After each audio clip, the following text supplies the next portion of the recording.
अचिने माता न फिरे माघारे अचिने माता न फिरे माघारे माता न फिरे माघारे वैष्णवे शेजारी गोविंदा शेजारी गोविंदा शेजारी गोविंदा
अचिने माता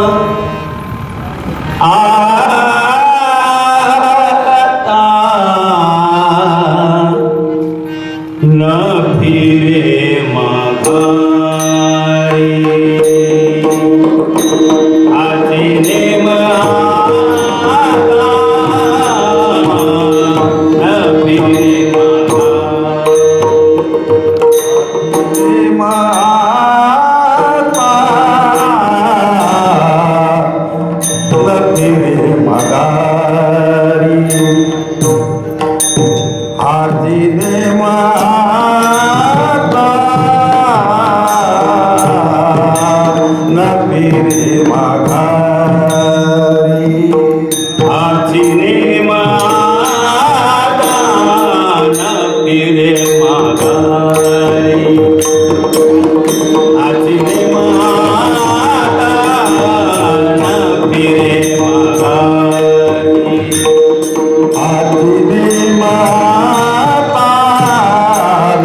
फिरे माघारी हातीने माता फिरे माघारी बैसले शेजारी गोविंदाच्या बैसले शेजारी गोविंदाच्या आवळी आता संग हाती बाई आता पटराणी बळे बैसले दारी गोविंदाच्या बैसले दारी गोविंदाच्या घरी गेला पटराणी बळे घरी झाले पटराणी बळी वरिले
हाची नेम आता न फिरे माघारी, हाची नेम आता न फिरे माघारी, बैसले शेजारी गोविंदाचे, धररिघी झाले पट्टराणी बळे, वरिले सावळे परब्रह्म, बळीयाचा अंग संग झाला आता, नाही भय चिंता तुका म्हणे, धररिघी झाले पट्टराणी बळे, वरिले सावळे परब्रह्म, पांडुरंगा करू प्रथम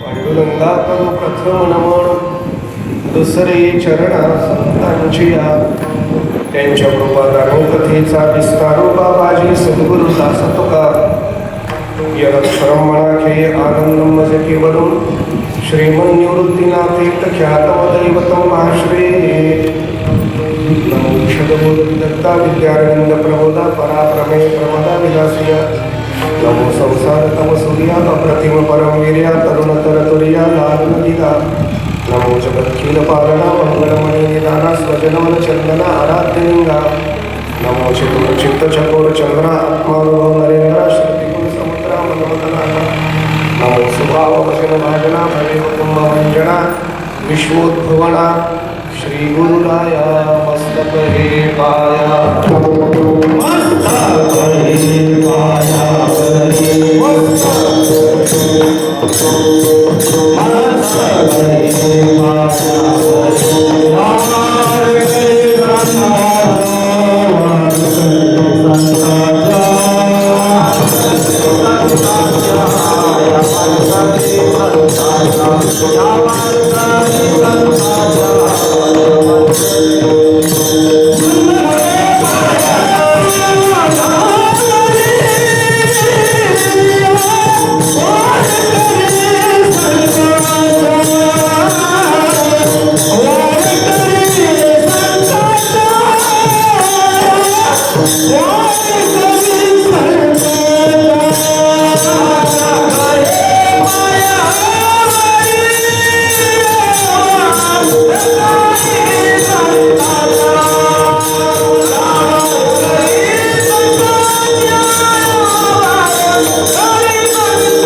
हा चिने माता नकिरी माघारी बैसले शेजारी गोविंदाचे घररिगी झाले पट्टरानी बळे वरिले सावळे परब्रह्म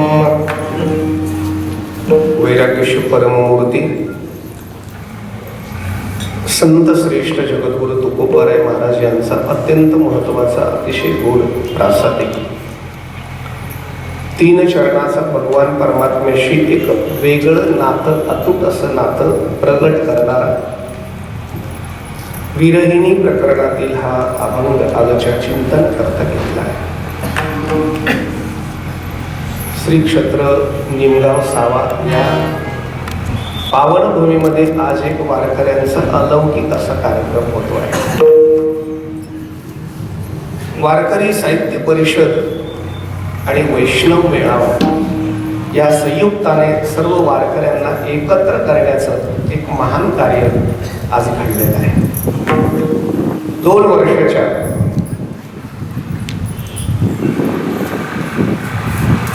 भयानक अशा कोरोनाच्या संकटातून आपण गेल्यानंतर या कोरोनाच्या संकटात अनेक घड्या विस्कटल्या गेल्या. काही आर्थिक असतील, काही सामाजिक असतील. अनेक माणसं जी मौल्यवान होती, मोलाची होती, गावाच्या विकासाकरता, तालुक्याच्या विकासाकरता, राज्याच्या विकासाकरता, अशी काही माणसं कोरोनात आपण गमवून बसलो. या सर्व लौकिक गोष्टीचा विचार केला. मला असं वाटतं या सगळ्याच लौकिक हान्या ह्या नेहमी घडत असतात आणि त्या भरूनही येत असतात. मला झालेलं आर्थिक नुकसान, आज झालेलं नुकसान उद्या भरून येऊ शकतं. पण इतिहासामध्ये एक एवढी भयानक हानी झाली की जी याच्या आधी कधीच झाली नाही. अनेक महामार्या याच्या आधी आल्याचा उल्लेख इतिहासात आपण बघतो.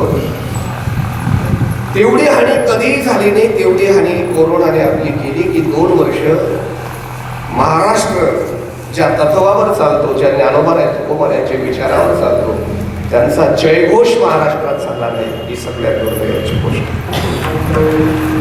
वारकरी साहित्याचा, वारकरी संत विचाराचा, साधना कीर्तनाच्या रूपाने असतील, वारीच्या रूपाने असतील, महाराष्ट्रात घडू शकल्या नाही. हे इतिहासातली दुर्दैवी नोंद आहे. कदाचित अजून 100-200 वर्षांनी ही नोंद कोणी बघेल तर पटेल का न पटेल हाही प्रश्न आहे की 2 वर्षे महाराष्ट्रातले कीर्तन बंद होती किंवा वाऱ्या बंद होत्या. अशाही या संकटातून बाहेर पडल्यानंतर वारकरी विचाराशी संलग्न झालेले काही मंडळी, प्रखर विचाराची मंडळी, वारकरी तत्वाशी अनन्य असलेली मंडळी त्या त्या भागामध्ये पुन्हा तितक्याच जोमाने वारकरी संप्रदायाचे विचार प्रसाराचे कार्य सुरू करतायत. त्याचा एक भाग म्हणून हरिभक्ती पारायण आदरणीय आमचे पांडुरंग पवार यांनी याचा पुढाकार घेऊन संपूर्ण तालुक्याला, परिसराला, वारकऱ्यांना एकत्र आणून पुन्हा संप्रदायाची उभारी देण्याचं एक मोठं काम केलंय. त्या निमित्ताने आजचं कीर्तन आहे, त्यांना धन्यवाद दिले तेवढे थोडे आहे.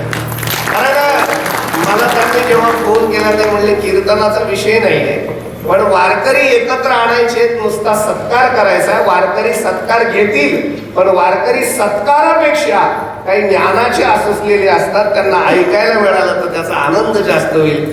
म्हणून हा कीर्तनाचे आजचे कीर्तना करता उपस्थित परिसरातली सगळी ज्येष्ठ मंडळी पाहिली आणि खरं सांगतो तुम्हाला सर्वांना पाहून माझं सुद्धा अंतःकरण भरून आलं.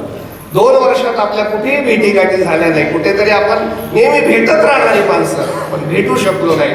त्या निमित्ताने आज आपल्याला सगळ्यांना एकत्र येण्याचा आणि मला असं वाटतं राहिलेली वारी पूर्ण करण्याचा योग आज आलेला आहे त्या परिसराचा. त्या निमित्ताने काही नियोजित वेळे मीच्या अभंगाच्या भावना घेऊन आपल्या समोर आलो आहे. जगद्गुरु तुकोबारायांच्या अभंगावर थोडंसं चिंतन या निमित्ताने आपण खेळीमेळीने करूया. भगवान परमात्म्याशी आपलं कुठेतरी एक अलौकिक असं नातं असावं, तो आपल्या पाठीशी असावा, म्हणजे आपल्याला प्रापंचिक जीवन आणि पारमार्थिक जीवन दोघांचं साध्य करता येतं. त्याकरता नेहमी आपलं मानवी जीवन प्रयत्नशील असतं की माझं जीवन यशस्वी व्हावं. मी माझ्या व्यवसायामध्ये असेल, माझ्या नोकरीच्या निमित्ताने असेल, अथवा माझ्या परमार्थामध्ये असेल, माझी वाटचाल यशस्वीतेकडे असावी ही सगळ्यांची सार्थ भावना आहे. आणि ही असावी. ज्या क्षेत्रामध्ये तुम्ही काम करताय त्या क्षेत्रामध्ये तुम्ही सर्वोच्च पदाला जावं, त्या क्षेत्रात तुम्ही आदर्श बनावं, हे प्रत्येकाचं ध्येय असावं असं मला वाटतं.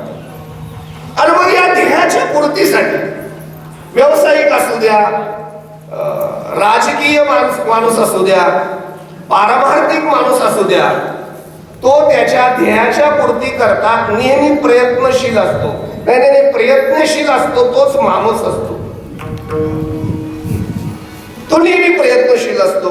त्याच्या क्षेत्रात वेगवेगळे आधुनिकता, विज्ञान, पूर्वज, आपले ऋषितुल्य ग्रंथ, सगळ्या याचा तो आधार घेऊन या कार्यामध्ये प्रेरित होत असतो. आणि हे कार्य यशस्वी करण्याकरता त्याचं जीवन परिपूर्णतेकडे नेण्याकरता तो प्रयत्नशील असतो. ते जीवन परिपूर्ण करण्याकरता प्रयत्न करत असताना कधी कधी त्याला जीवाचीही मदत घ्यावी लागते, कधी कधी त्याला जडाची सुद्धा मदत घ्यावी लागते. मदतीशिवाय काहीच होत नाही. एकमेकाच्या मदतीशिवाय काही माणूस पुढे जाऊ शकत नाही. एखादा माणूस अहंकाराने स्वतः फार हे होत असेल तर नाही, ते शक्य नाही. मदत घ्यावी लागते. पर्यायाने कधी जीवाची मदत घ्यावी लागते, पर्यायाने कधी जडाची मदत घ्यावी लागते. जीव आणि जडाची मदत घेत असताना जड आणि जीव याचा थोडासा जर फरक करायचा असेल, जडामध्ये आणि जीवामध्ये काही गोष्टी साम्य आहेत आणि जडामध्ये आणि जीवामध्ये काही गोष्टी साम्य नाही. जडात आणि जीवात काही गोष्टी साम्य आहेत ना, मान्य आहे. थोडस जर ब्रह्मतत्वावर पोचलेला एखादा महात्मा असेल, त्याला जर विचारलं जडामध्ये आणि जीवामध्ये काय फरक आहे, तर तो महात्मा म्हणे मला असं वाटतं काही फरक नाही, माझं असलेलं परमात्मा तत्व जीवातही आहे आणि जडातही आहे. अशीच त्याची भावना असेल, आहे की नाही? म्हणजे परमात्मा तत्व तो म्हणतो जडामध्ये सुद्धा आहे आणि जीवामध्ये सुद्धा आहे. मला एवढंच माहिती आहे, लाथ मारता क्षणी खांबातून ते प्रगट झालं आणि प्रल्हादाला वाचवलं. याचा अर्थ ते खांबात आहे, म्हणजे जडात सुद्धा ते तत्व आहे. तो परमात्मा तत्व जडात सुद्धा आहे. हा पखवाज आहे. लाकूड आहे, ते आहे की नाही? पण त्याला जड म्हणायचं का जीव म्हणायचं? त्याला जडच म्हणावं लागेल. पण मी मृदुंगाचार्य आहे हे सिद्ध करण्याकरता ह्या वादकाला त्या जडाची मदत घ्यावीच लागेल. त्याच्याशिवाय तो कसं काय सिद्ध होईल सांगा ना मला. म्हणजे तुम्हाला पखवाज वादक म्हणून सिद्ध होण्याकरता या जडाची मदत घ्यावी लागेल, त्याशिवाय तुमची सिद्धी होऊ शकत नाही. म्हणजे कधी कधी जडाची मदत घ्यावी लागेल. जडामध्ये जीवामध्ये साम्य आहे. काय साम्य आहे? परमात्मा तत्व सारखं आहे. थोडीशी व्यापक बोलायची झाली तर आपल्या संतांचं वचन बघा ना तुम्ही. विठ्ठल जडी स्थळी भरला,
परमात्मा व्यापक आहे, तो जडामध्ये आहे, तो जीवामध्ये आहे. या दोन गोष्टी सारख्या आहेत.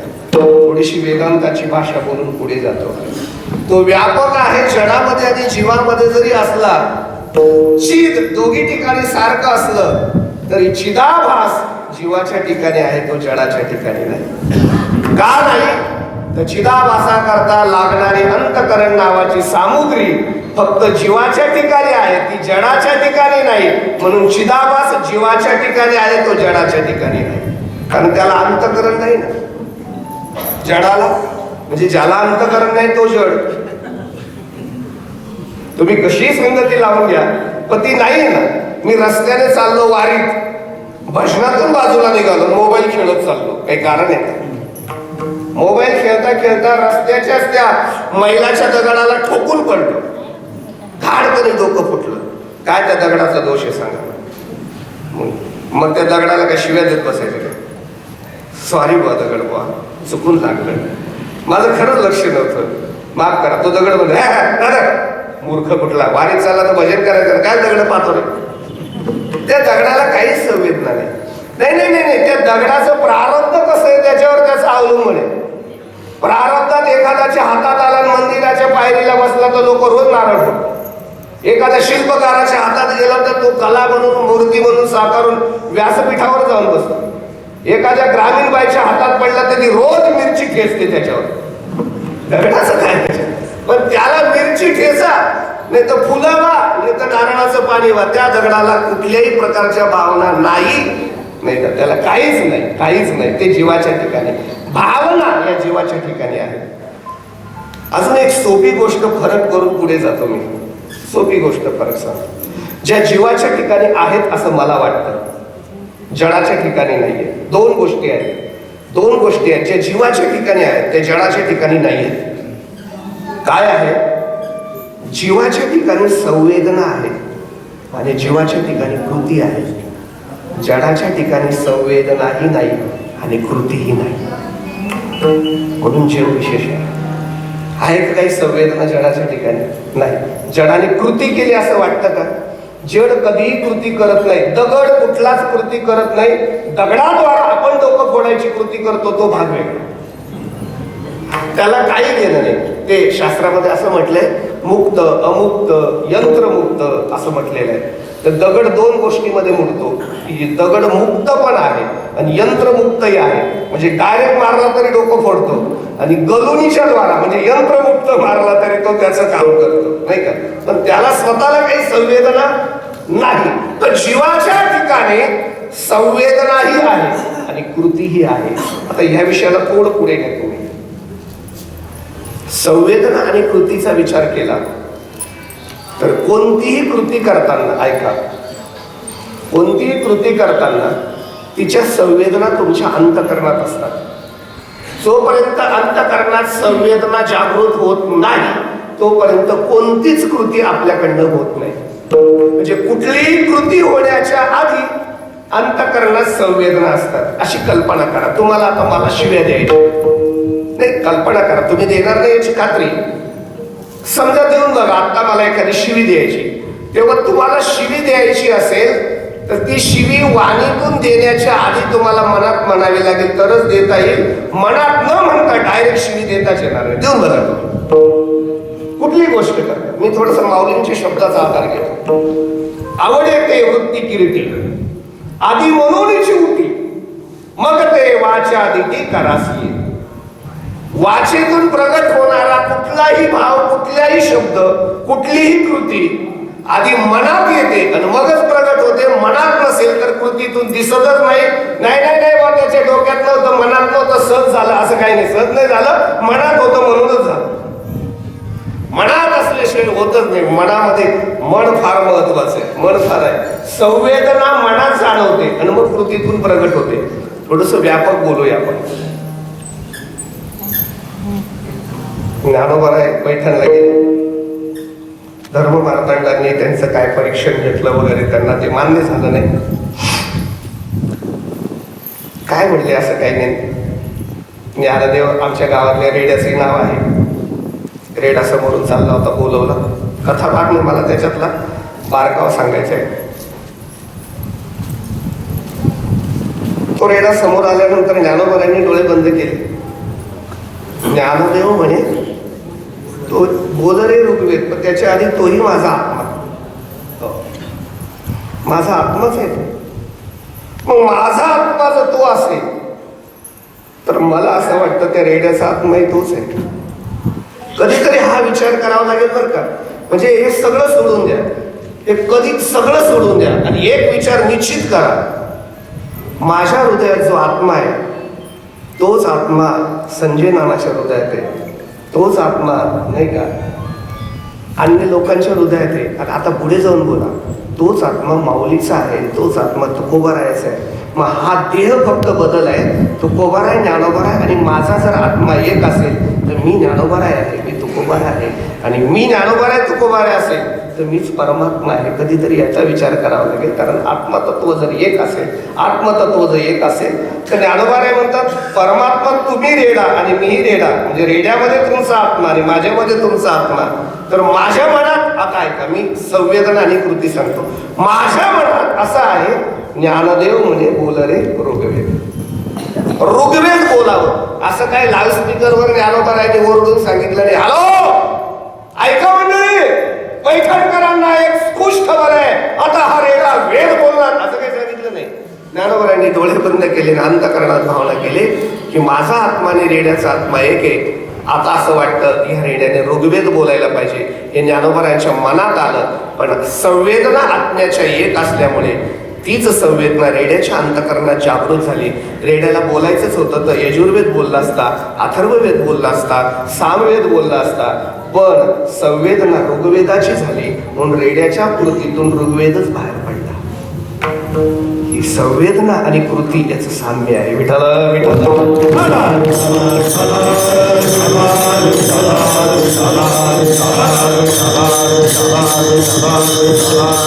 अजून एक पुढे जाऊन त्याचा भाव सांगतो. या संवेदना शुद्ध आणि सात्विक असेल तर कृती चांगली घडते आणि कृती जर चांगली घडली तर त्याचा परिणाम चांगला होतो. आणि परिणाम चांगला असेल तर चांगला परिणाम आणि वाईट परिणाम सुख आणि दुःखाला कारण ठरतात. चांगला परिणाम झाला तर माणूस सुखावतो आणि वाईट परिणाम झाला तर माणूस दुःखावतो. वाईट परिणामाला कृती अवलंबून आहे आणि त्या कृतीचं मूळ संवेदनेतून आहे. ही संवेदना योग्य असावी म्हणून संत वाङ्मय आणि संतांचे संस्कार आहेत. विठ्ठल विठ्ठल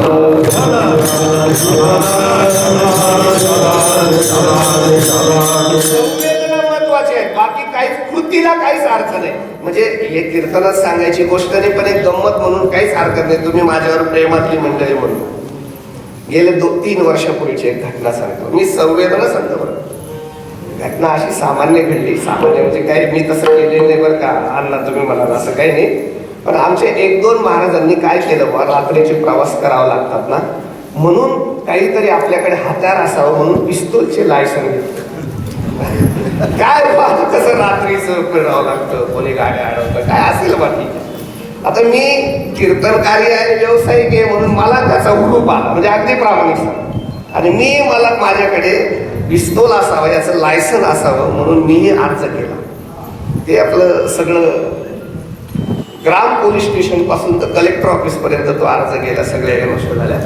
मला कलेक्टर साहेबांनी मुलाखतीला बोलवल्यानंतर ते म्हणले, ती माझी फाईल पाहिली, मंजुरी मिळाली म्हणून मी बऱ्याच जिल्ह्यांच्या पत्रिका जोडलेल्या आहेत.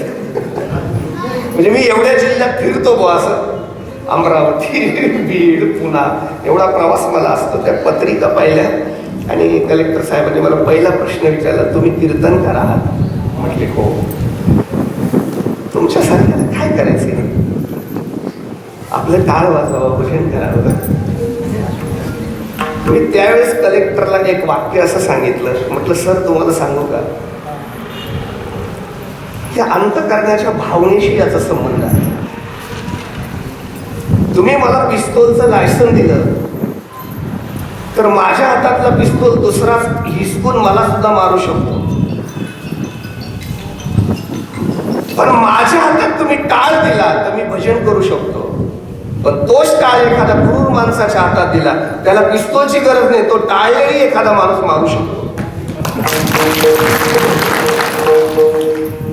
त्याला पिस्तूलच पाहिजे असं नाही, त्याला माणूस मारायचा आहे. एकाच्या हातात टाळ पडला तर तो एका टाळले भजन करून वारीही करू शकतो, पण एकाच्या हातात टाळ पडला तर त्या साधनाचा वापर करून तो एखाद्याचा कोणी करू शकतो.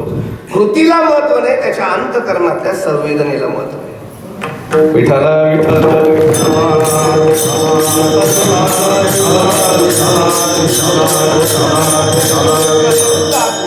परिणाम चांगला होतो, परिणाम चांगला होतो. अंतकरणातल्या संवेदनेशी जोडत असताना अजून एक भाव मला सांगावा वाटतो. जास्त बोर नाही होते का आपल्याकडे, म्हणजे जमते चालू काय बघ सकाळी सकाळी झोपायचं काम नको. या संवेदनेला लागून एक गोष्ट प्रत्येकाच्या अंतकरणात आहे. प्रत्येकाच्या अंतकरणात त्याची गुंज आहे. तिचं सीमित रूप स्वार्थ आहे. प्रत्येकाच्या अंतकरणात ही कुंज आहे. असं कुणाचंच अंतकरण तुम्ही मोकळ सापडणार नाही की एक स्वार्थ नावाची कुंज त्याच्या अंतकरणात भरलेली आहे. आणि त्या स्वार्थ नावाच्या कुंजीमुळे तो माणूस काही ना काही संवेदना प्रगट करत राहतो आणि त्या मिळवण्याकरता कृती करत राहतो. स्वार्थ आहे. आता असावा का नसावा हा स्वतंत्र भाग आहे. आता मी त्याच्यावर विषय छेडत नाही, पण मला जर विचाराल तर माझं असं मतच आहे, माणसाकडे स्वार्थ असावाच. स्वार्थ नसेल तर तो माणूस परिवर्तनशील होऊ शकत नाही. स्वार्थ जरूर असावा. थोडस अजून पुढे जाऊन बोलू का? मी नाशिकचा आहे बरं का, म्हणून नाशिकचं एक वैभव आठवलं मला. साहित्यशास्त्रातले फार मोठे साहित्यिक विवा शिरवाडकर, अर्थात कुसुमाग्रज तात्यासाहेब. मी त्याचे एक लेख वाचला आणला, मला फार आवडला. पसायदानाच्या संबंधाने त्यांनी लिहिलेला लेख आहे. माझ्या हातात ते पडला, मी वाचला. त्यांनी त्या पसायदानाच्या संबंधात लिहिताना स्वार्थ या विषयाचे असं त्यांनी छेडलं. ते म्हणले प्रत्येक माणसाच्या अंतकरणात स्वार्थ असावा. प्रत्येक माणूस स्वार्थी असावा. फक्त त्यांचं असं मत आहे, तो जो स्वार्थ आहे तो गाव गटारीसारखा गलिच्छ नसावा, गोदावरीच्या तीर्थासारखा पवित्र असावा. तो जो लोक कल्याणाचा असावा, तो समाज उपयोगाचा असावा, तो विश्व कल्याणाचा असावा. नाहीतर कमीत कमी परस्परे जडो मैत्र जीवांची असा मैत्रीचा तरी असावा. मला असं वाटतं तो विश्वाच्या कल्याणाकडे जाईल, तो गलिच्छ नसावा. काय होतं बरं का, काय होतं, हा जो स्वार्थ आहे ना, आता ऐका तुम्ही, हा जो स्वार्थ आहे ना, हा केंद्रबिंदू ठरतो. आणि मला अनुकूल असलेले लोक, म्हणजे माझ्या स्वार्थाला अनुकूल असलेले लोक मला आपलेशे वाटायला लागतात. माझ्या स्वार्थाला प्रतिकूल असलेले लोक मला परके वाटायला लागतात. आणि या स्वार्थाच्या मतकंत्रबंदीतूनच काही नाती निर्माण होतात आणि आपलं आणि परक हा भाव अंतकरणात जागृत होतो. खरं सांगतो, या जगात जसं आपलं कोणी नाही ना, मला असं वाटतं परक कोणी सुद्धा कोणीच नाही. जसं आपलं कोणी नाही तसं परक सुद्धा कोणी नाहीये. फक्त आपलं आणि परक आपल्या अंतकरणातल्या स्वार्थाने ठरवलं. मला अनुकूल असलेले, म्हणजे माझ्या स्वार्थाला अनुकूल असलेले लोक सहजच मला जवळचे वाटायला लागतात. त्यांच्याशी माझी मैत्री जमते, नातं जमतं. आणि जे लोक चांगले असतात पण माझ्या स्वार्थाला मदत करत नाही ना, ते लोक मला परकी वाटायला लागतात. आणि आपपर भाव निर्माण होतो आणि आपलेपण आणि परके पण उभं राहतात. आणि याच्यातून माणसं द्वेष नावाचा दुर्गुण घेऊन समाजात फिरतात. नाही त्याचा आपला काही संबंध नाही, बावळट आहे. आणि एखादं बावळट असेल तरी याला हो जी करणार आहे ना, काय माणूस आहे ना, खरंच बरं त्याच्यासारखा माणूस तालुक्यात नाही. खरं लोकांना सगळ्यांना माहित असतं हा कसा आहे, पण हा म्हणतो आता काय करणार त्याचं. हा तो माणूस चांगला नसतो, तो याच्या व्यक्तिगत स्वार्थाला अनुकूल असतो. याच्यातून नाती निर्माण होत असतात. संतांच्या बाबतीत मात्र तसं नाही. संतांच्या बाबतीत तसं घडत नाही. संतांच्या बाबतीत आपपर भावच नाही. संतांना संतांना हे जग कधीच परक वाटलं नाही. संत म्हणतात हे जग आपलं आहे, या जगात सगळीच आपली आहेत, परकच कुणी नाही, तर मग द्वेष कुणाचा करायचा? द्वेष करण्याकरता परक तर कुणी पाहिजे की नाही? परकच जर कुणी नसेल तर द्वेष करायचा कुणाचा? त्यांची व्यापकताच एवढी आहे ना. विष्णुमय जग वैष्णवांचा धर्म, विष्णुमय जग वैष्णवांचा धर्म,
हे जगच वैष्णव आहे, विष्णुमय आहे. म्हणून संतांच्या ठिकाणी आपापर भाव कुणाला दिसणार नाही. म्हणजे हे जगातलं फार मोठं आश्चर्य बरं का महाराज. संतांनी प्रेम करणाऱ्यांपेक्षाही छळणाऱ्यांना जास्त मोठं केलं. तो कधी विचार केला? तो रामेश्वर भट्ट असू द्या, मला व्यक्तिगत नावं घेऊन कुणावर शिंतडी उडवायची नाही, पण शिवी देणारा असू द्या, अहंकार घेऊन येणारा अनेका असू द्या, द्वेष करणारा असू द्या, पीठ न वागू देणारा असू द्या, या सगळ्या मंडळींना ज्ञानोबारायांनी मोठं केलं. का? त्यांना परके भाव नाही. कारण साधूचं लक्षणच ते महाराज. एक सांगू का तुम्हाला, साधू जर परकेपणा दाखवेल तर तो साधूच नाही, आपलेपणा दाखवेल तो साधू आहे. लक्षात ठेवा. ते उपासना कांड संपला गीतेतला आणि मग ज्ञानकांडाला प्रारंभ होतो.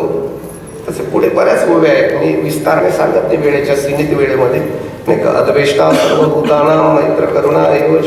त्याच्यानंतरचा विचार सांगितला, साधूचा विचार कसा आहे, साधू कसा आहे, संत कसा आहे. ज्ञानोबारांनी काही दृष्टांत दिले साधूच्या या व्यापकतेबद्दल. एका झाडाचा दृष्टांत देतात ज्ञानोबारांनी. एखादं झाड असतं, एखादा माणूस त्याच्या अंगणामध्ये ते लावतो, असं बारीक रोपटं असतं. स्वतःच्या पोटाच्या लेकरापेक्षा त्या रोपट्याला तो जीव लावतो, त्याला खत लावतो, त्याला पाणी घालतो, त्याची उन्हापासून संरक्षण करतो, पावसापासून संरक्षण करतो, काही जंगली जनावरांपासून संरक्षण करतो, त्याला हळूहळू लेकराप्रमाणे वाढवतो, इतका संगोपतो, ते वाढत वाढत जातं. थोडंसं बाजूला जाऊन बोलू का? अलीकडे वृक्षारोपणाचा कार्यक्रम जगभर फार चांगला चाललाय आणि तो अभिमानास्पद आहे, तो व्हावाच. पण माझ्या मत आहे, वृक्षारोपणाबरोबर वृक्ष संगोपनही व्हावं हे जास्त महत्वाचं आहे. वृक्षारोपण होत आहे तर संगोपन होत नाही असं दिसतंय. वृक्ष संगोपनाचं काम करावं. त्याने वृक्ष आहे ते जरी सांभाळलं तर खूप आहे बरं. पण वृक्षारोपणाचं कौतुक चालू आहे. जाऊ दे, मी माफी मागून बोलतो, माझा तो विषय नाही. आला ओघाने म्हणून तुमची माफी मागून सांगू का? माफी मागून सांगतो. एका गावात वृक्षारोपण करायचं ठरलं. 15 ऑगस्टचा मुहूर्त सापडला. 1000 झाडं गावात लावायचे ठरले. ग्रामपंचायतीच्या काही जमिनी होत्या त्याच्या गावात. कुणाच्या हस्ते लावायचं? मुंबईहून एका चांगल्या अधिकाऱ्याची नियुक्ती केली. मुंबईचा अधिकारी बोलवला, ज्याचा ग्रामपंचायतीच्या निधीशी संबंध होता.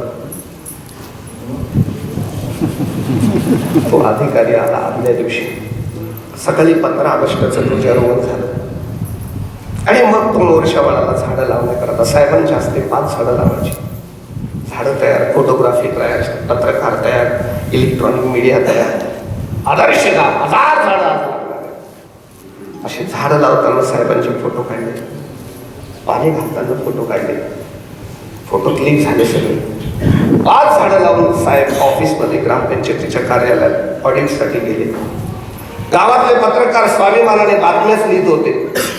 तितक्यात गावातल्या प्रमुखाची शेळी सुटली चुकून. नेमके साहेबांनी लावलेलेच 5 झाडं शेळीने खाल्ली. काय दुर्दैव त्या झाडाचं का शेळीचं मला माहिती नाही. दप्तर तपासता तपासता फार उशीर झाला. संध्याकाळ झाली. आता साहेबांना जाण्याची सोय नाही म्हणून साहेब मुक्कामाला थांबले. मला सांगायला लाज वाटते, सकाळी साहेबांनी जी झाडं लावली ती झाडं त्या गावातल्या प्रमुखाच्या शेळीने दुपारी खाल्ली आणि ती शेळी साहेबांनी संध्याकाळी खाल्ली.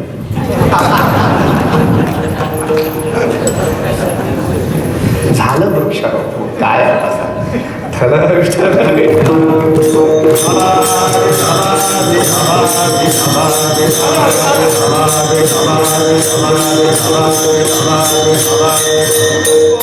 नाही, तुम्ही जे हे कौतुक फिरवतात ना, मी थोडं स्पष्ट बोलतो, माझा अधिकार नाहीये. ज्ञानोबरांचे ओव्या कुठेही वापरत नका सर, ते तेवढ्यासाठी नाही. मावणे निर्मावीन काय वगैरे ते ओव्या वापरतात ना, ते ओव्या याच्या करता नाहीये, त्याच्या मागच्या पुढच्या ओव्या बघा. माणसं फार हो काय काय आता माणसं इतकी विचित्र झाले महाराज. हो हो, काही नाही. माझ्या सप्त्यात एक माणूस आला, बाहेर बसला. एकदम कोणतरी पाहुणा आला. तो माणूस उठला, चांगला माणूस होता प्रतिष्ठा. पटकन त्याने पाणी घेतलं, त्या पाहुण्याला दिलं. मी म्हटलं तुम्ही पण पाहुणे देईल की कोणीतरी पाणी? ते म्हणजे नाही, जगाच्या कल्याणाला सत्तात हे तुलाच पाणी दिलं, जा तू जगाच्या कल्याणाला. काय शेवढं कुठे असं कुठे वापरायचं? माझा तो मुद्दा चाललाय. ते वृक्ष मोठं होतं, ते फळ देतं, फुल देतं, सावली देतं. तो झाड वाढवणारच त्या झाडाखाली बसतं, त्याला ते सावली देतं, फुल देतं, फळ देतं. एखादा क्रूर माणूस येतो त्या झाडाला तोडायला सुरुवात करतो. अर्ध झाड तोडतो आणि तोडता तोडता थुकतो म्हणून तोही त्या झाडाखाली बसतो. आता मला सांगा, ज्ञानोबराय म्हणतात, ज्याने संगोपन केलं त्याला सावली देतं आणि ज्याने अर्ध छाटून टाकलं त्याला ते ऊन देतं का? नाही ना.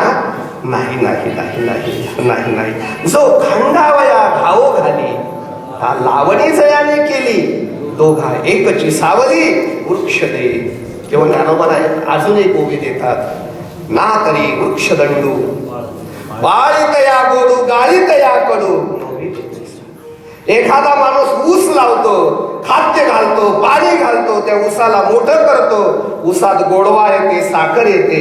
मग का ऊसाला मोठा करणाऱ्याला तू ऊस गोड रस देतो, सारख्यात मिळणाऱ्याला कडू रस देतो असं नाहीये. दोघांना तो गोडवाच देतो, दोघांना सावली झाड गोडच देतं. तसं संत या जगात द्वेष मत्सर कुणाशीच करत नाही. द्वेष करणाऱ्यालाही आणि प्रेम करणाऱ्यांनाही परमार्थाचा मार्गच देतात. विठ्ठल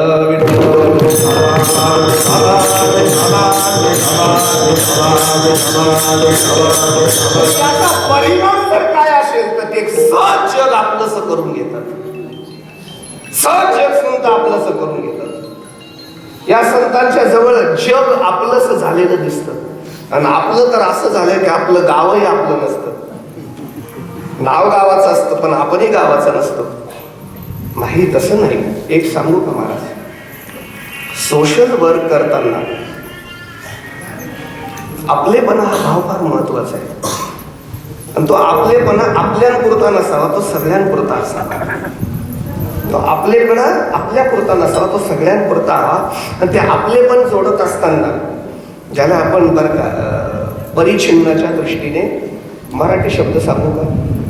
मराठी येतच नाही, इंग्लिश सांगतो. युनायटेड परिचिन्न. पण त्या युनायटेडचं मूळ म्हणजे माझं असं मत आहे, ज्याला सामाजिक कार्य करायचंय ना त्याने पहिले स्वतःचं घर एक करा. ते घर जोडा, मग गाव जोडा, मग तालुका जोडा, मग जिल्हा जोडा, मग राज्य जोडा, मग देश जोडा, मग जग जोडा. ज्या दिवशी जग जोडलं जाईल मग म्हणा हे विश्वाची माझे घर, तुम्हीच ज्ञानोबा आहे. वेगळं नाही आहे, पण तुम्हाला सुरुवाती घरापासून करावं लागेल. ते तुमच्याकडे हे असतं संजू सेठ, आमच्याकडे त्याला शिधापत्रिका म्हणतात. प्रत्येकाच्या घरात असते. काय? Ration card. हा, रेशन कार्ड म्हणून त्याला. हा, एक केशरी असतं आणि एक पिवळं असतं आणि एक केशरी असतं. एक केशरी आणि पिवळं राहायचं काही कारणच नाही, फक्त गरीबाचं श्रीमंताचं डिवाइड करायचं असतं म्हणून असतं.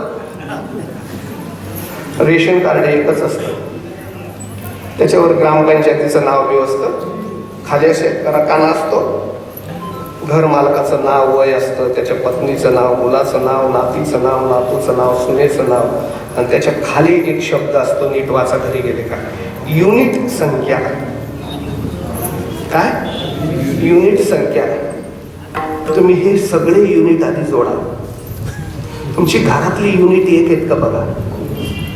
नाही तर राष्ट्रवादीत किती आहेत, शिवसेनेत किती आहेत, भाजपमध्ये किती आहेत, अपक्ष किती आहेत, हे युनिट बघा.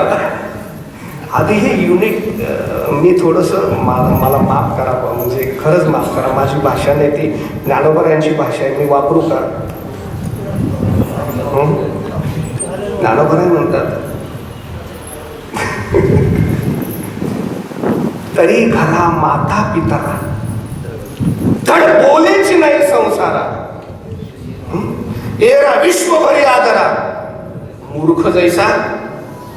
अरे काय मूर्ख माणूस आहे, घरात नीट आईवडिलांशी नीट बोलत नाही, नीट घर सांभाळता येत नाही याला, आईवडिलांशी याचं साधन नातं नीट नाहीये, आणि हा विश्वाला गवसने घालून समाज कार्याच्या गप्पा मारायला निघाला. मूर्ख कुठला? ज्ञानोबा आहे म्हणतात, मी नाही म्हणत. समाज कार्य करताना संघटन करताना सुरुवात घरापासून करा, घर संघटित करा. युनिट जेव्हा एक होतील ना तेव्हा युनिव्हर्सल तयार होईल, हे लक्षात ठेवा. ते युनिट फार महत्वाचे आहे, फार महत्वाचे. हा, या दृष्टीने जोडा, माणूस जोडा. हो, जे कापात जोडलं जातं. मी खूप पूरक आहे म्हणून सांगतो.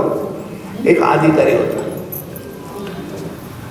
रविवारी सुट्टी होती, शनिवारी कामावरून निघाला. एकदम त्याच्या ऑफिसरने सांगितलं, साहेब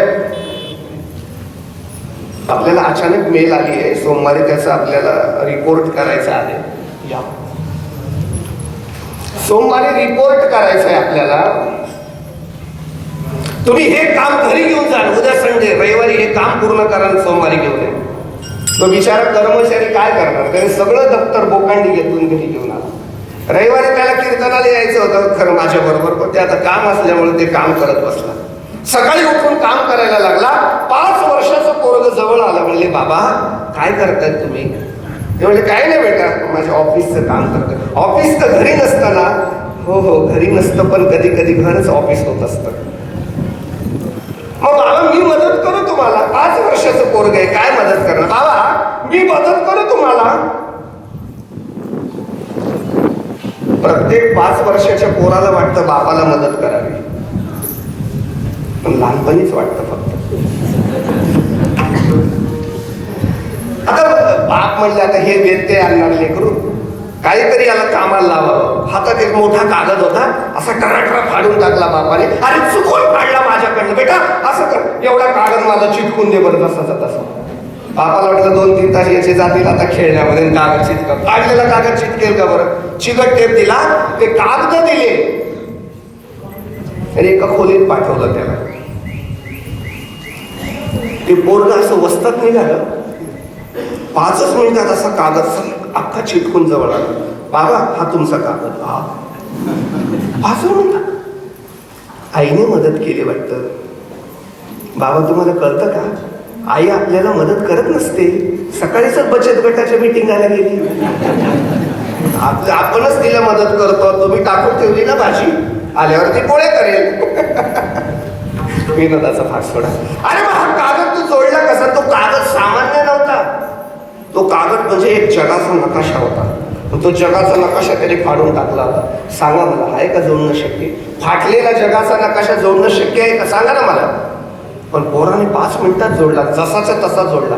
बापाचं डोकं चालत नाही. बेटा अरे काय केलं तू असं? जगाचा नकाशा आहे. बाबा मला माहिती नाही जगाचा नकाशा आहे का काय, पण या कागदाच्या पाठी माझ्याच्या बाजूस बाबा एका माणसाचा फोटो आहे. तो माणसाचा फोटो चिरला गेला होता ना फाडल्यामुळे. मी फक्त तेवढा माणूस जोडला बाबा. कानाला कान, डोक्याला हात, माणूस जोडला बाबा. इकडे जग जोडलं गेलं. मला सुद्धा कळालं नाही बाबा. सुरुवात माणसापासून करा, जगापर्यंत जायला वेळ लागणार नाही. मला असं वाटतं यालाच नाव संघटना आहे. आणि साहित्य परिषद जे काम करते आहे, मला साहित्य परिषदेला हीच विनंती आहे की पद घेऊ नका, पदाधिकारी होऊ नका. मग वारकरी संप्रदायाच्या, तुकोबारायाच्या विचाराचं, तुकोबारायाच्या साहित्याचं आपल्या तालुक्यामध्ये संघटन करायला सुरुवात करा. गावोगावी हरिपाठ बंद असतील तर पदाधिकाऱ्यांनी जाऊन तिथला हरिपाठ सुरू करा. ज्या गावात सप्ताह बंद असेल, पदाधिकाऱ्यांनी जाऊन सप्ताह सुरू करा. सप्ताह सुरू करताना साहित्य परिषद नाव आहे, तर सप्ताहामध्ये साहित्याचा गौरव होईल अशी कीर्तनही करा. हो, संत वाङ्मयाचा गौरव होईल असंही कीर्तन नाही का? कारण आमचा वारकरी संप्रदाय देवमान्य साहित्याला जास्त किंमत देते, व्यक्तिगत नाही. आणि म्हणून असं कार्य करा. मला असं वाटतं असं जर प्रत्येक तालुक्यात सुरुवात झालं तर वारकरी संप्रदाय हे जगातलं फार मोठं संघटन होईल आणि ज्ञानोबारायांचा संकल्प पूर्ण होईल. आता विश्वात्मके देवे देवा गिज्ञ तोषावे, तोषोनी मज द्यावे पसायदान हे जे खळांचे व्यंकटेश. हे सगळं पसायदान या संघटनेच्या माध्यमातून पूर्ण व्हावं अशा सगळ्या पदाधिकाऱ्यांना मी कीर्तनातून शुभेच्छा देतो. विठ्ठल विठ्ठल.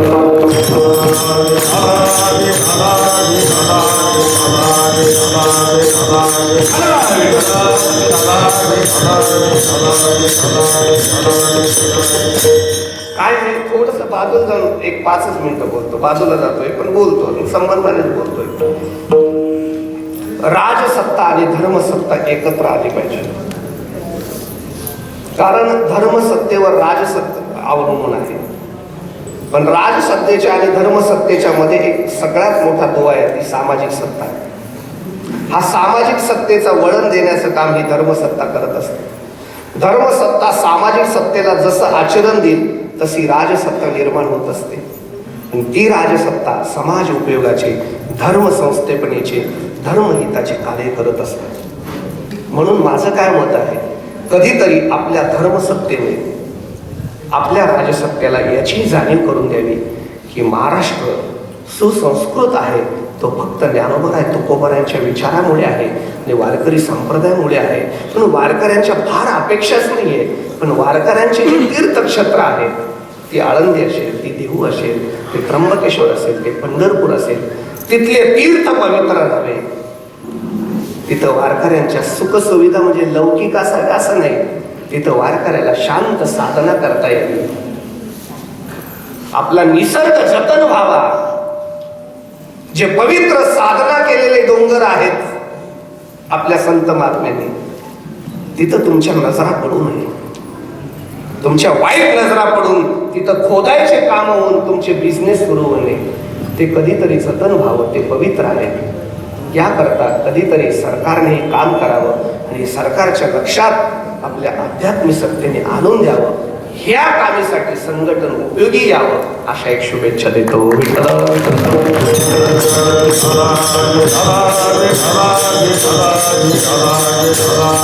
अजून संघटनेने काय करावं? आपल्या तालुक्यामध्ये किती देवस्थान आहेत जे पुरातन आहेत, जे संप्रदायाशी जोडलेले आहेत. त्या देवस्थानाचा अभ्यास करावा. त्या देवस्थानाशी कसे वारकरी जोडले जातील, तिथे वारकऱ्यांच्या कशा सुखसुविधा होतील, या विशेष माध्यमातून त्या देवस्थानाचा कसा विकास होईल हे सुद्धा राजसत्तेकडनं करून घ्यावं. आणि काही नाही, सगळं करायला तयार आहे. हे बघा, मी तुम्हाला क्लिअर सांगतो, कुठलेच राजसत्ते आपल्या महाराष्ट्रातले धर्मविरोधी नाही. त्यांना महाराष्ट्राचं पूर्ण कामकाज बघायचं असतं. आपण त्यांना आपलं काम, आपली मागणी लक्षात आणून देण्याचं काम असतो, ते करायला तयारच असतात. पण आपण ते मागूनच देत नाही, मांडत नाही, हे आपलं दुर्दैव. म्हणून अशा संघटनेच्या माध्यमातून ते जर होत असेल तर नक्की माझा सलाम आहे आणि खूप शुभेच्छा आहेत.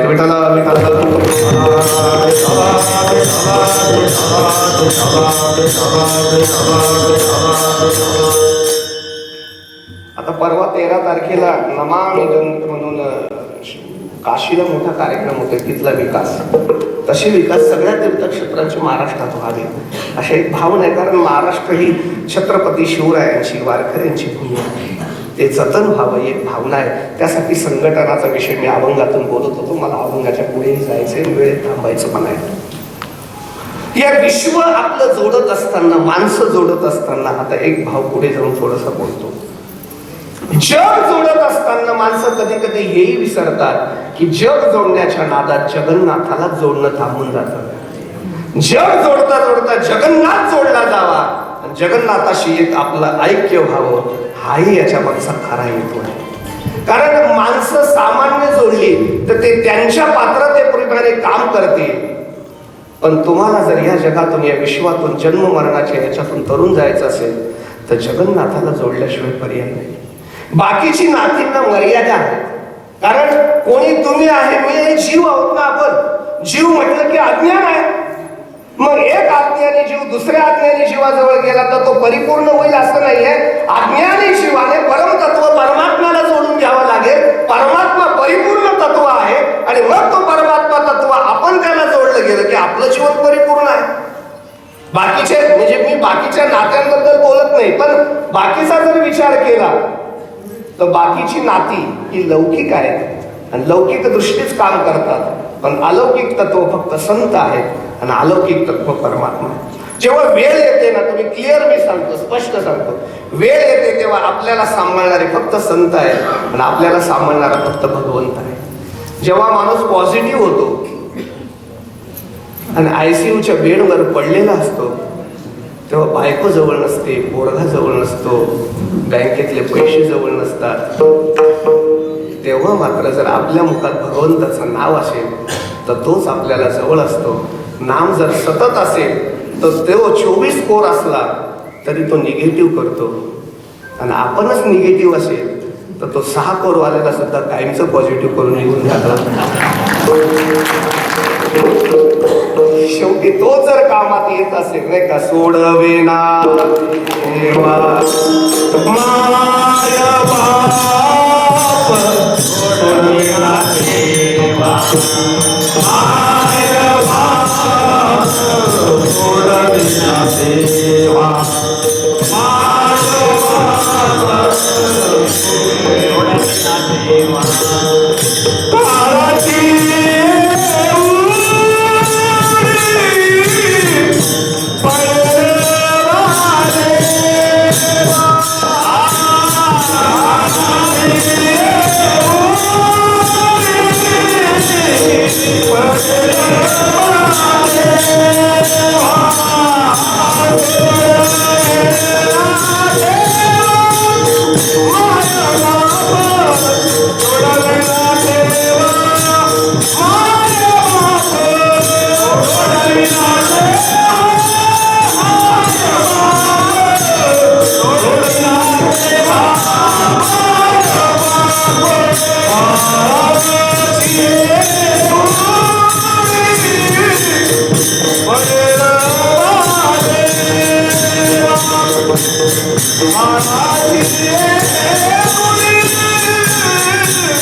जेव्हा तुमच्यावर काळा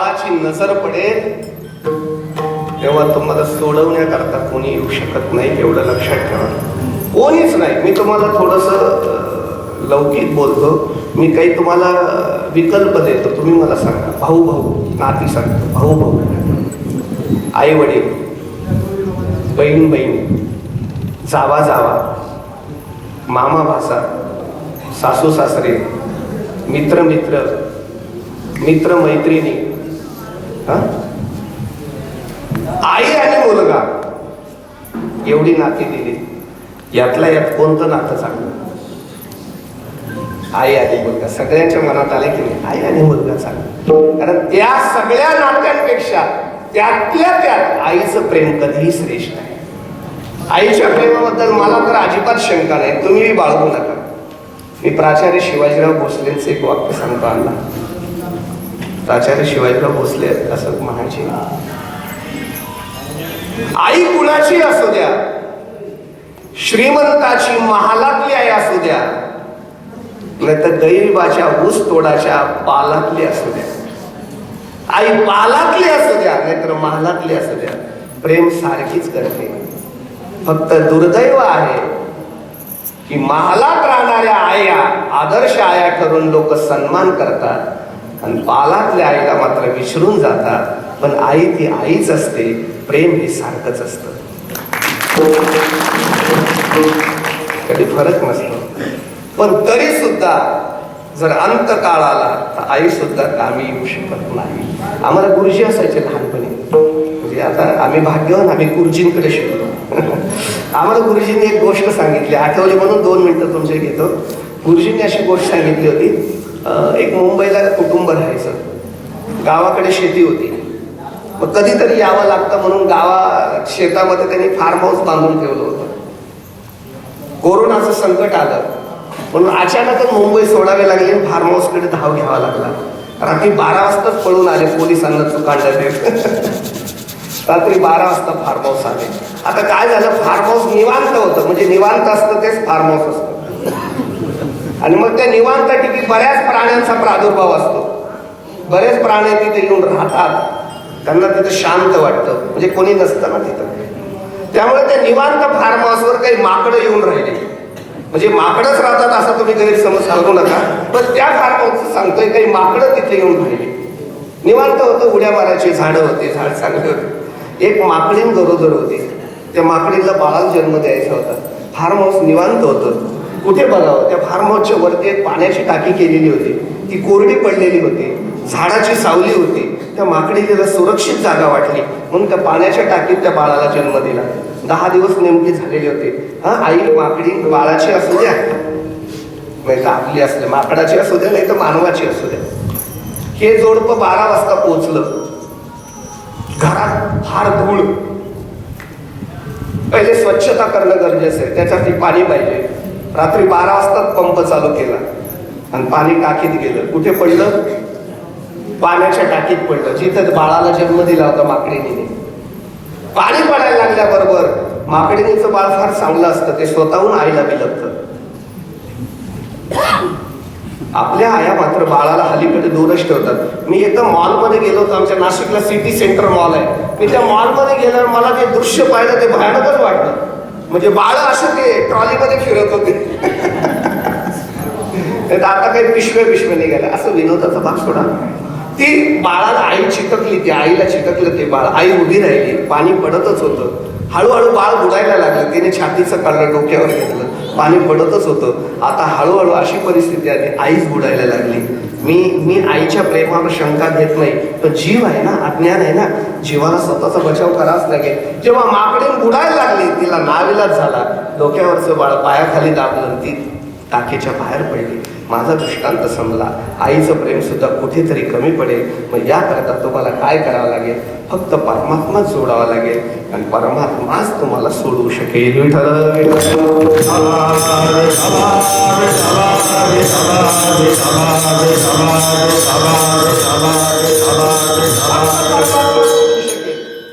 तसं परमात्माने वचन दिले ना सोडवायचं मला. ते ऋणवैपण देखून अंगी मी आपल्याची उत्तीर्णत्वा लागे. भक्ताचे तनुत्यागी परिचर्या करी. देह वैकल्याचा वारा सने लागे असं मला. म्हणून आत्मबोधाशिया पानशिरा सुयेतया ते 18 वाजल्यातलं चिंतन. मी त्यांना सांभाळतो, देव सांभाळतो मला नाही का. हो बघ अहो माणसाला देव सांभाळतोय काहीच नवल नाही. हो पाय पासा वजे हातेरो धरिले तव तया काकुळे ती माते स्मरिले की तयाचे पशुत्व वाव झाले पावले माते. अरे ते पशु मला शरण आलं, त्या पशुला मी सांभाळलं, तुम्हाला सांभाळलं नाही का.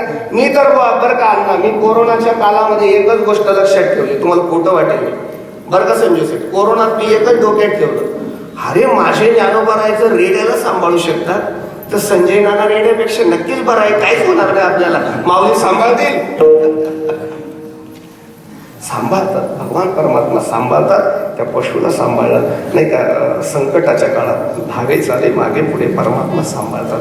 पुढे जाऊन बोलतो मी आता थोडंसं अजून. पण मग ते कुणालाही सांभाळत नाही.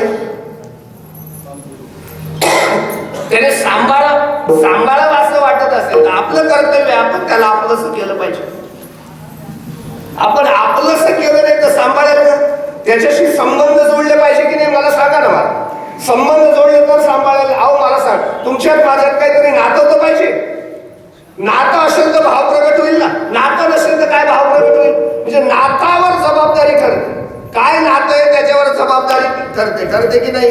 नातं काय आहे त्याच्यावर भाव, काहीतरी संबंध जोडले पाहिजे. आणि मी म्हणतो इकडे तिकडे संबंध जोडत बसण्यापेक्षा जोडा देवाशी संबंध. आपुला तो एक करा ना. काय इकडे तिकडे संबंध जोडत बसायचे. माणसं कुठेही संबंध जोडतात. उदाहरण काय संबंध नसतात कुठे चिटकवतात. एखादा मोठा राजकीय नेता असू द्या, माणसं लावून देतात संबंध तिथं. माझ्या मावशीच्या काकाच्या चुलत बहिणीची सासू आहे ना, तिच्या भावाचा सक्का दिली. काय संबंध जोडतात.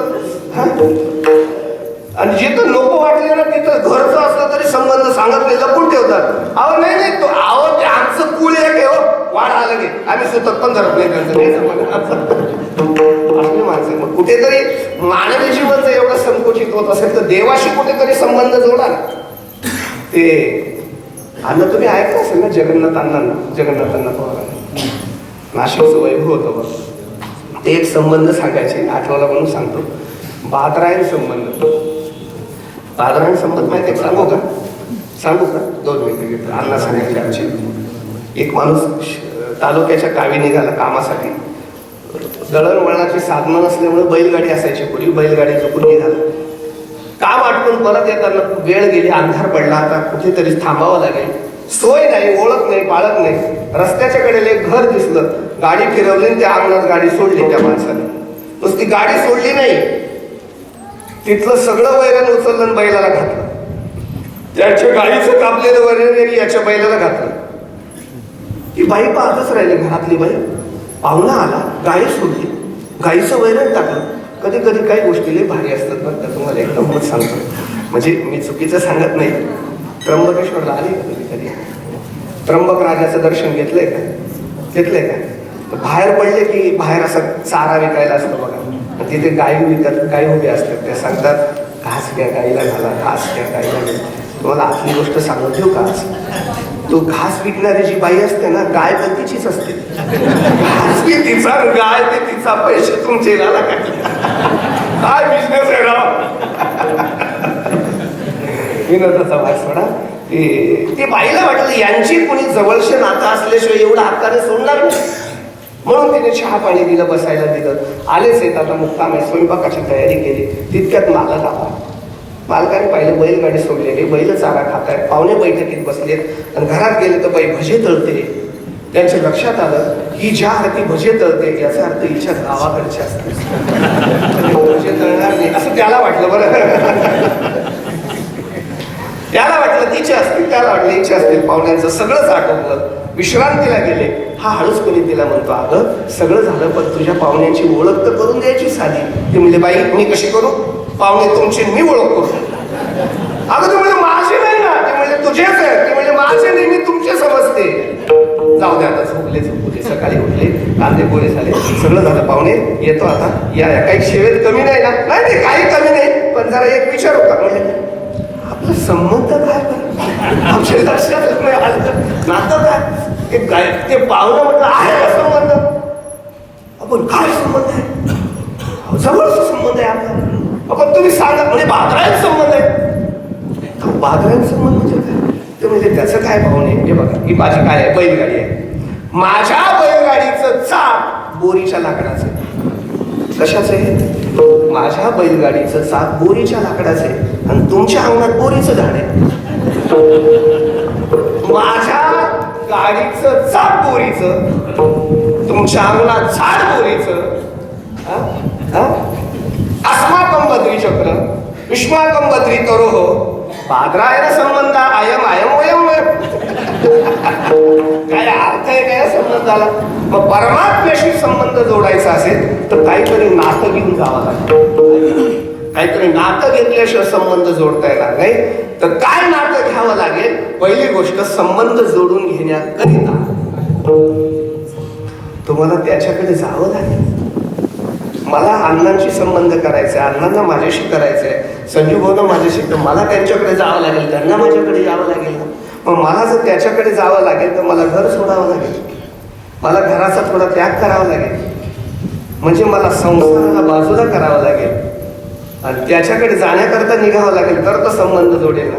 जगद्गुरु तुकोबाराय म्हणतात, ज्या संसारात मी अडकलो होतो ते कुणीच जर माझं नसेल, मला कुणीच कामात येत नसेल, तर याच्यात राहून तरी काय करू? मी घर सोडलंय आणि त्या परमात्म्याकडे निघाण्याचा संकल्प केलाय. अभंगाचं पहिलं चरण.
जीवनामध्ये परमार्थाचा संकल्प केला गेला पाहिजे.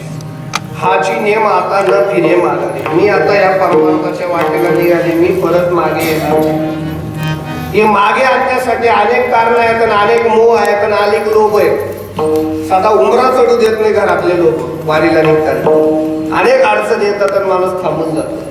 त्या लोभांना त्याग केला पाहिजे, कुठे त्याच्या बाजूला करून हा संकल्प नित्य नियमाने केला पाहिजे बाहेर पडण्याचा, म्हणजे त्या परमेश्वराकडे जाण्याचा.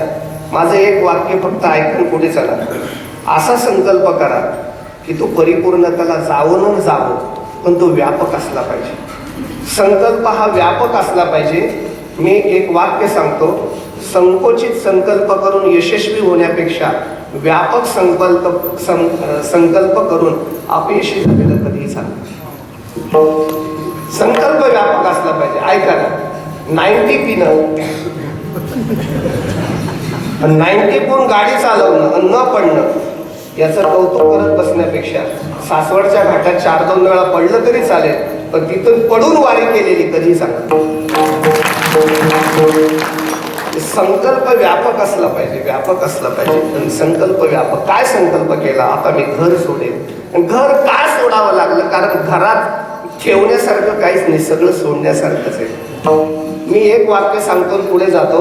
मी तुम्हाला क्लिअर सांगतो, तुम्ही घरात म्हणजे संसारात ज्या ज्या गोष्टीवर प्रेम करता, ती कोणती गोष्ट घ्या, ती तुमच्यावर प्रेम करत नाही एवढं कायमचं लक्षात ठेवा. तो पैसा असू द्या, घर असू द्या, गाडी असू द्या, नाहीतर घरातली व्यक्ती असू द्या, तुम्ही किती प्रेम करा, तुम्ही तुमच्या मुलावर करा, किती प्रेम करा वा तुमच्या मुलावर, फक्त त्याला मुलगा होऊ द्या, तो त्याच्याच मुलावर करेल, तुमच्यावर करणार नाही. हे झाडं पुढे. म्हणून तुम्ही कधीतरी संकल्पावी माया संसाराची हेची थोर भक्ती आवडत ते देवा, म्हणून संसार कधीतरी बाजूला थोडासा करून त्याला जोडून घेण्याचा प्रयत्न करा.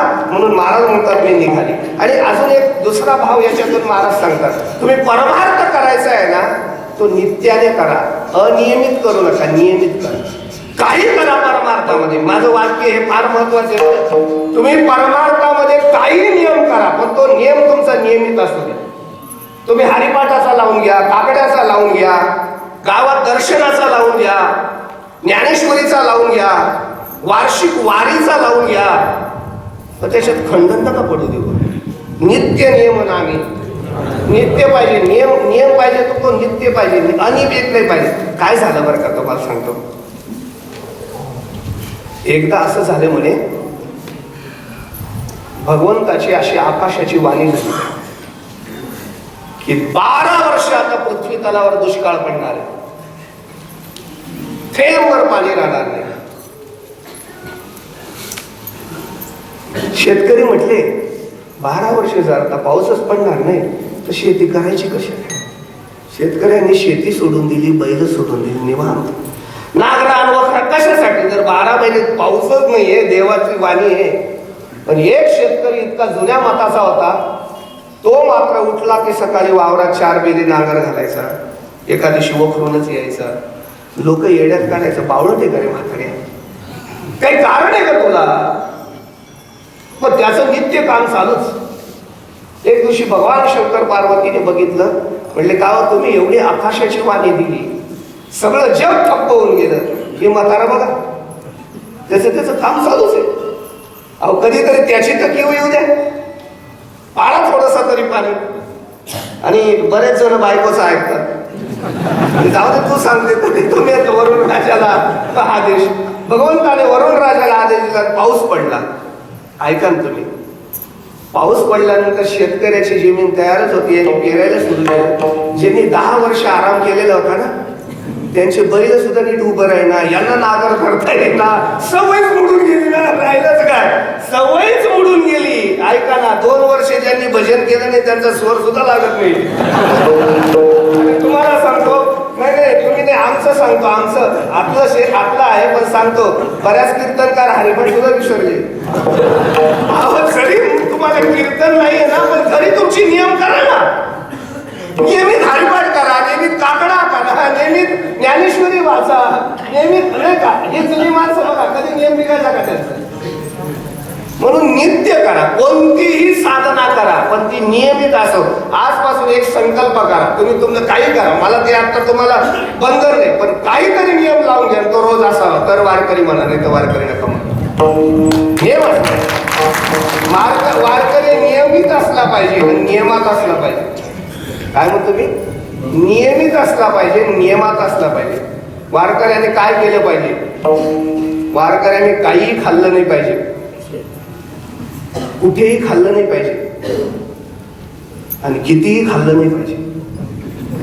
वारकऱ्याचे नियम पाहिजे, नियमात करा. 1-2 मिनिटं घेतो, मला 12:30 वाजता, मला 5-10 मिनिटं थांबूया. मला थोडंसं पुढच्या 2 जण सांग. तुकोबारांकडे एक माणूस गेला, महाराज काही नियम सांगावा आपल्याला. महाराज म्हणजे काय नियम सांगू तुला, होय रामकृष्ण हरी भजन करायचं. ते म्हणले नाही हो, मी लय मोठा व्यापारी आहे. कसला व्यापारी, फार मोठा किराणा मालाचा मॉल आहे, मोठं. हो फार मोठं मॉल आहे जुन्नरला. मग काय नाही, दुकान उघडायचं आपला रामकृष्ण हरी म्हणत बसायचं, काय बिघडलं. अहो मी रामकृष्ण हरी म्हणण्याच्या नादात चुकन गिरायकाला जास्त माल गेला तर काय करू. मग असं तर दुकान वाढून झालं की एक माळ रामकृष्णारीची जप. तो म्हणले रात्री 10 वाजतात महाराज दुकान वाढवायला, संध्याकाळी जेवावं कधी आणि झोपावं कधी. सकाळी उठल्यावर एक माळ रामकृष्णारी म्हणत जाऊ, पहाटे उठून पटकन दुकान वाढवावं लागतं, लोक गर्दी करतात, काहीतरी नियम सांगा. महाराज म्हणले तुला सांगू काय, असं कर, तुझं किराणा दुकान आहे ना, काय काय माल आहे त्याच्यात, जायफळ आहे का, मिरी आहे का, जिरं आहे का, मग या सगळ्या दुकानातल्या पदार्थाचं नाव घेत बस. म्हणजे कसं काय नाही, तुझ्या दुकानात मायफळ आहे ना, आहे, जायफळ आहे ना, आहे ना, हा, मिऱ्या आहे ना, आहे ना, जिरे आहे ना, आहे ना, हिंग आहे ना, आहे ना, असं म्हणायचं. दुकानात बसला का मायफळ जायफळ मिरे जिरे हिंगे, मायफळ जायफळ मिरे जिरे हिंगे, मायफळ जायफळ मिरे जिरे हिंगे, मायफळ जायफळ मिरे. महाराज काय गरिबाची चेष्टा करतात, हा काय नियम झाला.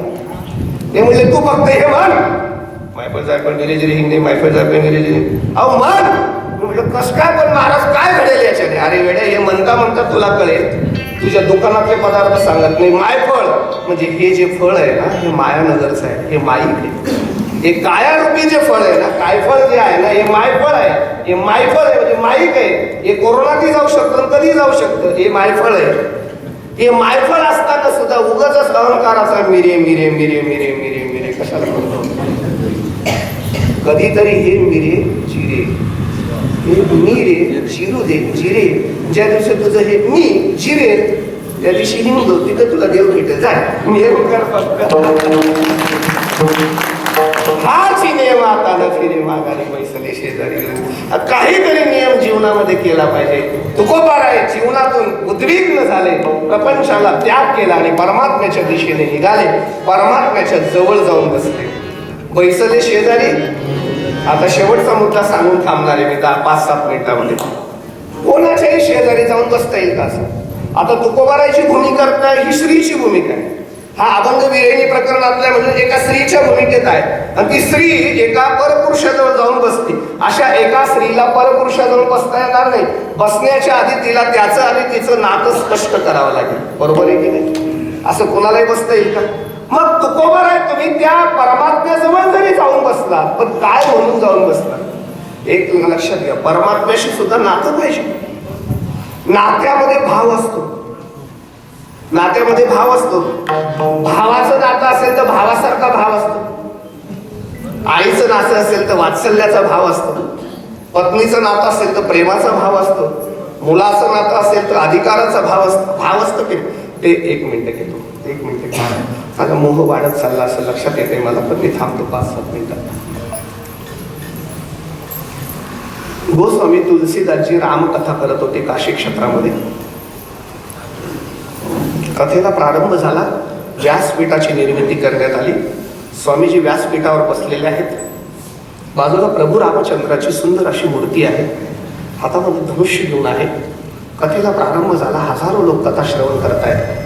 कथा श्रवणाच्या मोहासाठी चैतन्य महाप्रभू स्वतः कथा ऐकायला आहेत. चैतन्य महाप्रभूंचं प्रचंड भगवान श्रीकृष्णावरती प्रेम भक्ती होती. गोपालकृष्ण त्यांचा भक्तीचा विषय होता. गोपालकृष्णाच्या मूर्तीला अशी सजवून, कानात सोन्याच्या बाळा, तो गळ्यात वैजंती घालून आणि थंडी वाजणे म्हणून एका कपड्यात लपेटून असे मांडीवर घेऊन बसले होते. कृष्णाला घेऊन रामाची कथा ऐकत होते. एक हत्ती उदन्मत्त झाला. त्या कथेत शिरला.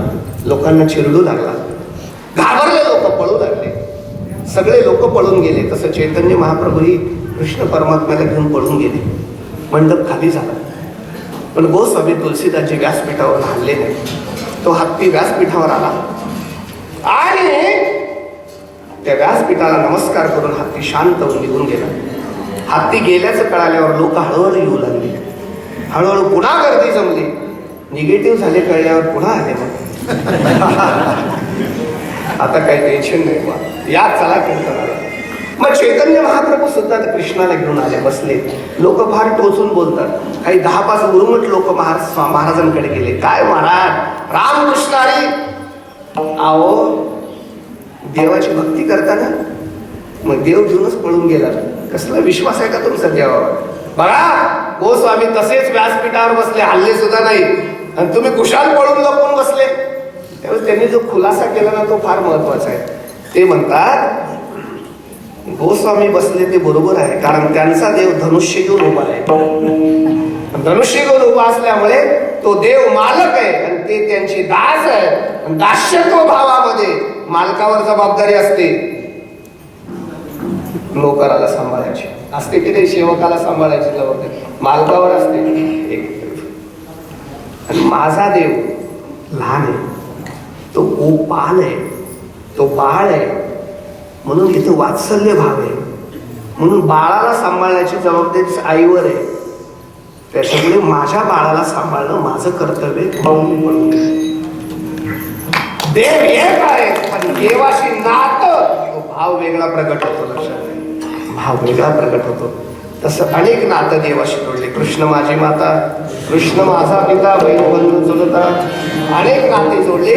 पण जगद्गुरु तुकोबाराय म्हणतात, जगातलं सगळ्यात श्रेष्ठ नातं मला पती आणि पत्नीचं वाटतं, ज्याच्यामध्ये त्याग आहे, समर्पण आहे. बाकी नाते जोडण्याच्या ऐवजी काही आधार आहे म्हणून सांगतो, देवाशी जोडावं तर पत्नीचं नातं जोडावं. जगात तोच एक पुरुष आहे. आपण सगळ्यात जर स्त्रिया असलो नाही का, अर्जुना गातो भक्त तोची योगी तोची मुक्त, तो वल्लभाने कांतो ऐसे पडिये, तो जर माझा पती असेल तर मी त्याची कांता आहे, म्हणजे पत्नी आहे. दुर्लांबोला केला की माय. ज्ञानोबा म्हणतात, कामारी कामारी कामारी होईल गोपाळाचे घरी गेले की बाई, नाही का.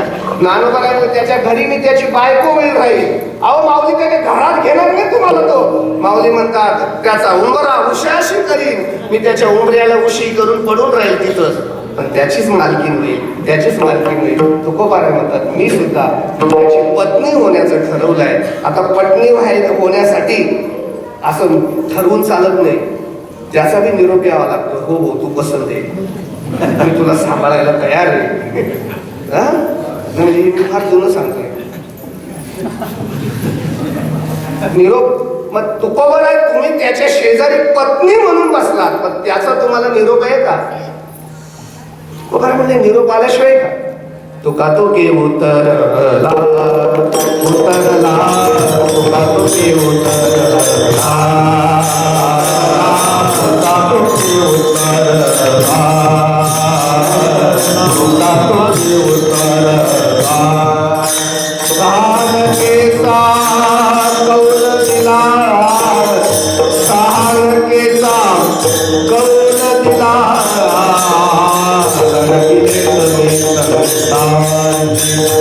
संतांची लागले कमी संतांची. सारे प्राण कौल दिला, सारे प्राण कौल दिला, लागले कमी संतांची, लागले कमी संतांची. त्या परमात्म्याने मला पूर्ण सांभाळण्याचं वचन दिल्यामुळे, तो आता मला सांभाळण्याकरता तयार असल्यामुळे मी आता निघाली आणि त्याच्या घरात घुसली. घर रिगी झाले पट्टराणी बळे, वरिले सावळे परब्रह्म विठोबा.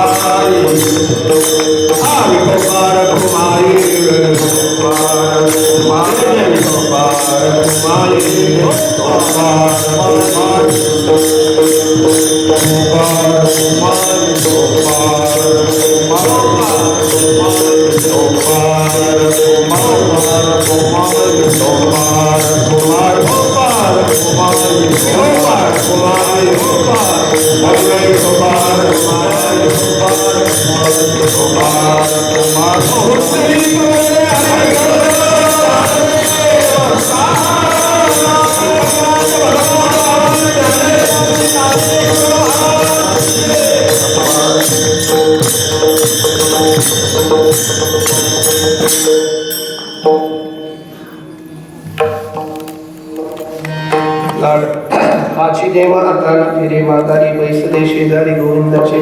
भगवान परमात्म्याशी पट्ट राणीचं नातं देवाशी तुकोबारायांनी जोडलं आणि हे जगातलं सर्वश्रेष्ठ नातं आहे.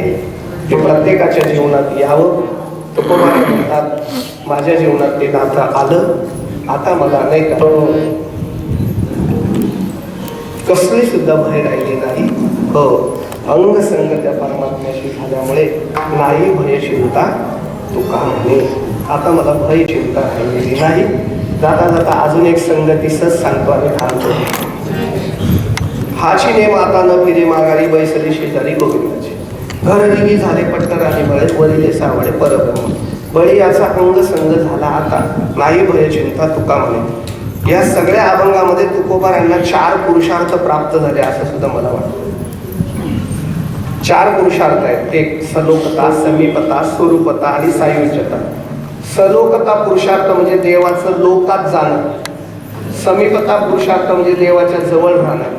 स्वरूपता पुरुषार्थ म्हणजे देवाचं रूप मिळणं. आणि सायुज्यता प्राप्त म्हणजे देवच होणं, देवाच्या पदाला जाणं. मला असं वाटतं 4ही पुरुषार्थ या अभंगात तुकोबारायांना मिळाले.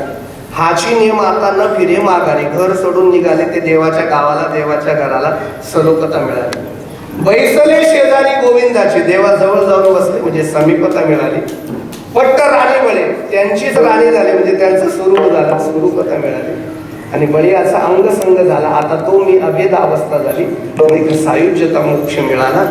हा सायुज्यता मोक्ष तुकोबारायांना मिळाला, तो आपल्यालाही मिळावा याकरता आपण संसाराचा किंचित मोहाचा त्याग करून परमात्म्याच्या प्रेमभक्तीशी जोडलं जावं. एक सांगा, माझं एक वाक्य नीट ऐका. वारकरी संतांनी कधीच संसार सोडायला लावला नाही.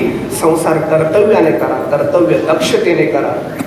संसार करता करता संसाराच्या मोहामध्ये न अडकता परमात्म्याच्या प्रेमात अडका.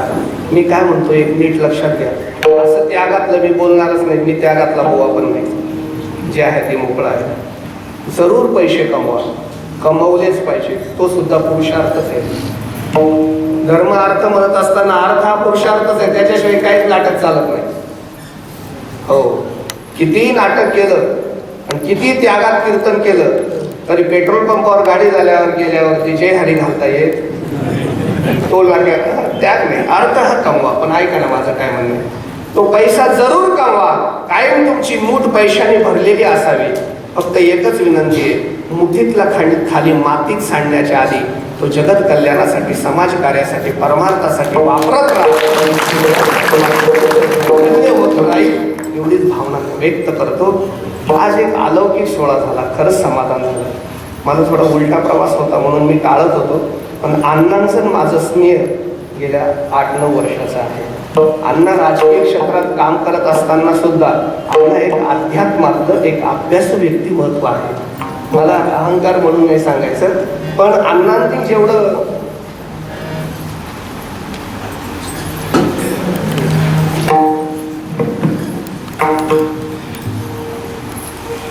भागवताचं, एकनाथी भागवताचं चिंतन केलं.